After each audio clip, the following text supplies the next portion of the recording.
The most pleasing aspect of the bridge is also the most daunting. Its curved diamond shape. Of course, curved pylons are very difficult to construct, but they're very much in harmony with the surrounding scenery in many ways, in that they bear resemblance to a mother's praying hands and to the wings of seagulls. 35 kilometers away, the first 5 tunnel segments arrive at a temporary mooring site. From here, they'll travel across Geoje Bay to their resting place on the sea floor, already leveled and lined with gravel. And here's how they'll get there. Pontoons the size of a mansion. Dutch designed, Korean made. One pontoon is positioned near each end of the tunnel segment. After arrival at the tunnel site, mammoth winches on pontoons will lower the segment to the seabed. At least, that's the theory, because it's never been done in the open sea. A specialist diving team prepares the first tunnel segment for the immersion operation.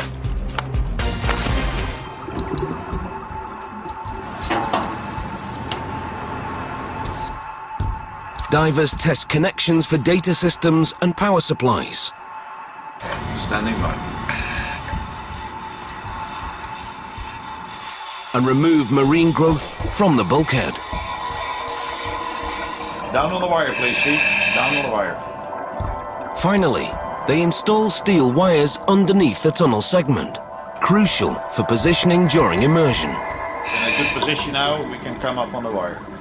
Coming up on the wire.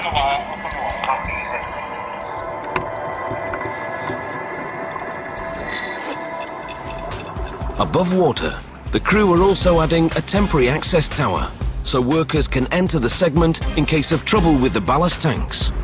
Over, the tunnel is clear. Every problem has to be anticipated, because if things go south, they won't get a second chance. What we do doesn't have anything to do with luck. We know what's involved, we know how the process works, and we have the feeling we control the whole process. Not quite. Back in Holland, the rest of the immersion team stands by to fly out. In all, 56 men wait for Peter to say go, and he's waiting for a forecast.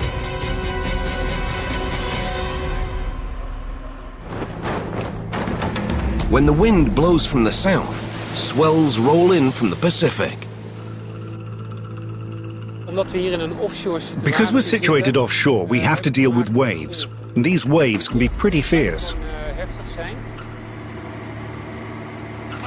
Even swells barely 30 centimeters high pack so much force they could fracture the subsections that form the tunnel segment.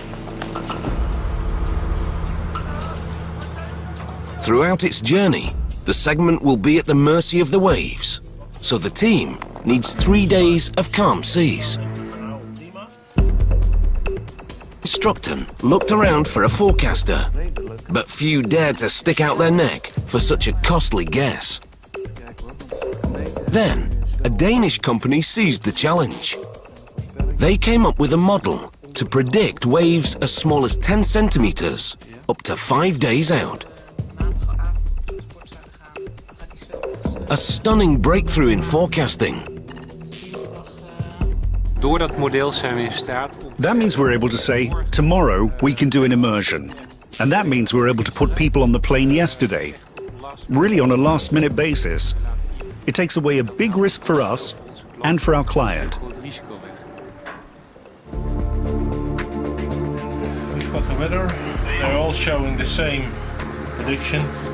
The swell still not as bad. I would say we have a go. Green light. We'll try. No more try, right? Okay, thank you. Yes, bye-bye. Ahead lie 48 hours of tension for the boss.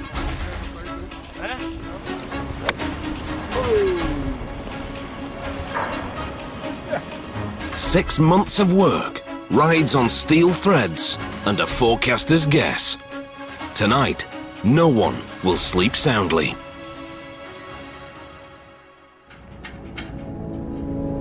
After a cautious voyage at 3 kilometers an hour, the first tunnel segment arrives at Garduk Island, the starting point of the tunnel. Joining Peter is the elite team fresh from Holland, among the few men on the planet who can do this job. Gooi anker 6 maar weer overboord. We gaan eerst de longtunnel secundair pakken. But working along shore poses a huge challenge. 48,000 tons have to be maneuvered into a slot with just 1 meter of clearance underwater on each side.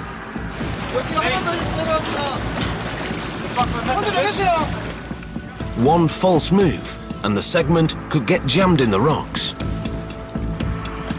Controlling the segment are 14 steel cables, anchored in the rocks and on the seabed.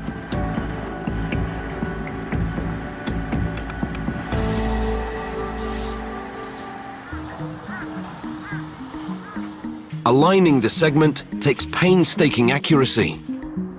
Surveyors take readings using a system of prisms and mirrors mounted on the access shaft and the survey tower. It's all new to the Koreans, so it takes time getting used to the technology. The ordeal will take all day and end either with an engineering triumph or a 48,000-ton disaster. With so little clearance and so much at stake, the segment moves at a snail's pace. After a journey of 35 kilometers, it's now just 4 meters from the abutment.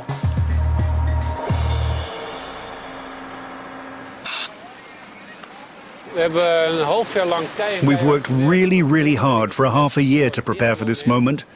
56 of our people are here to execute this operation. The Koreans are excited and tense because they've never witnessed this. We've done it more often, but still, a very special moment. Till now, steel plates have protected the leading edge of the segment. Easy down. Behind them is a component as crucial as it is fragile. A rubber gasket to ensure a watertight connection with the abutment.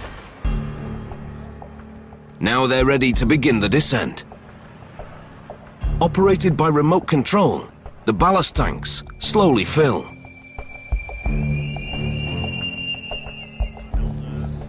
The command post monitors everything via remote control cameras on the pontoons and inside the tunnel segment. Oké, heren, jullie mogen wat mij betreft alle 4 tegelijk laten zakken. The segment must align with the mouth of the tunnel to within 3.5 centimeters. You can imagine that if this segment were placed 10 centimeters off and you did that 18 times, you'd end up 2 meters off on the other side. Well, that wouldn't be very good. 7 hours later, touchdown. The segment now rests just 50 centimeters from the abutment, the mouth of the landward tunnel. To close the gap, engineers have installed a pair of powerful hydraulic jacks. Linking the jacks and applying tension closes the gap.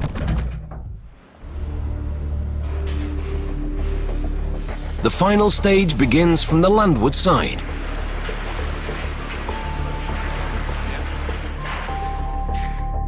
A wall of water nearly 3 meters wide separates the segment from the abutment, what they call the immersion joint. Opening this valve will force the water out.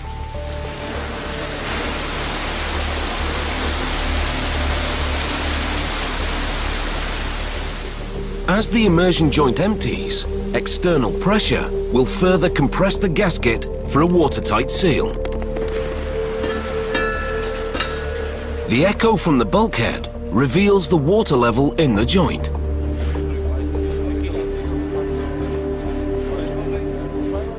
With the water drained, they can open the bulkhead door.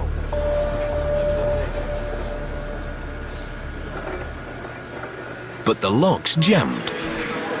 You know that he was gonna break? Huh? Did you know that? Because you took the toolbox with you. This calls for cruder technology.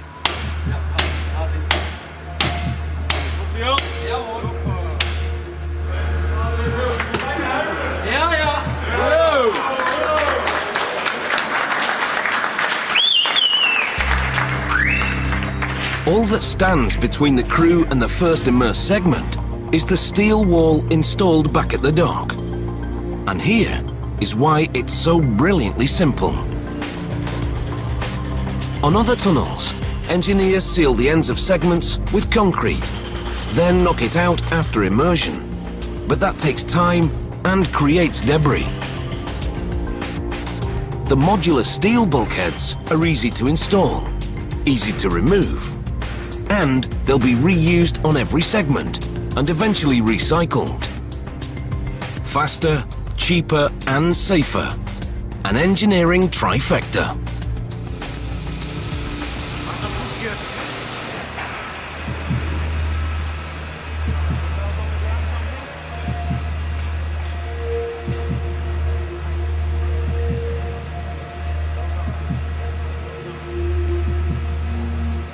Finally, open sesame.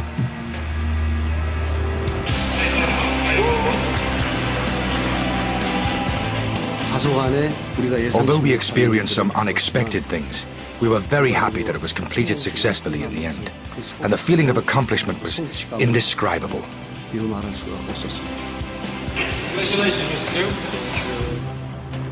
Their marathon operation lasted almost 78 hours. Some have gone 2 days without sleep. 1 down, 17 to go. And they won't all go smoothly.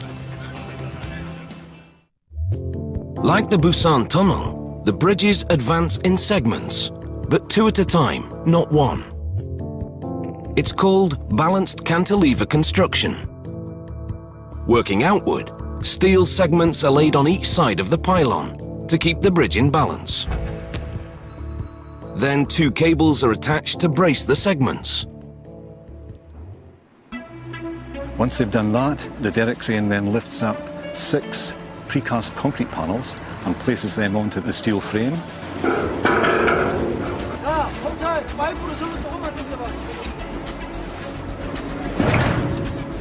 Then put a final post-tensioning into the cables.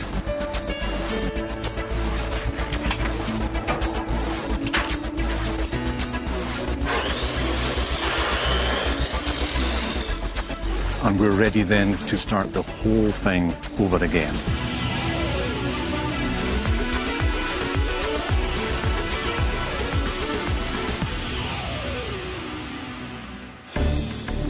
Back at the tunnel, the team have installed 12 concrete segments. But now they're heading for 48 meters, the deepest water and the hardest challenge. Martin, 202 zit ook vast. 202 vast, Oké. Die schop even achteruit lopen. Daar naar achter. Kom maar. New hurdles demand new techniques. Dan gaan we die 505 weer vastmaken. Ja.